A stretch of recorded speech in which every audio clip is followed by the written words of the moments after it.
Welcome to Kenton's videos. Enjoy the video. You start by verifying prerequisites, firmware parity and reachable consoles, because mismatches break mesh formation. Once confirmed, connect and label ports 1, and so you won't waste time tracing cables later. Next, assign management IPs and VLAN ID according to your topology plan, star, ring, or hybrid, so the center arc ASA knows each node's role. Make sure to document subnet masks and gateway settings, because consistency prevents routing loops and speeds up troubleshooting later. Now you configure the center arc ASA as the mesh core.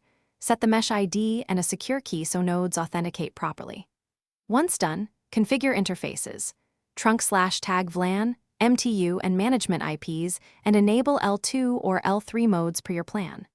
Then apply routing, static for small meshes, OSPF or BGP for larger deployments, and set priority and failover metrics so traffic flows predictably. Make sure to enable synchronization for stateful sessions to maintain continuity across nodes. Finish by validating the mesh. Run ping and traceroute tests between nodes and review mesh health reports so you can confirm routes and state sync. Once satisfied, commit configs and enable monitoring, SNMP, syslog, and alerts to catch degradations early. Perform a controlled failover test to ensure priorities and metrics behave as expected.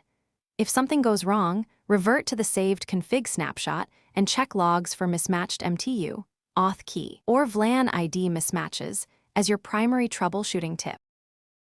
Thanks for watching. Consider subscribing if we helped you.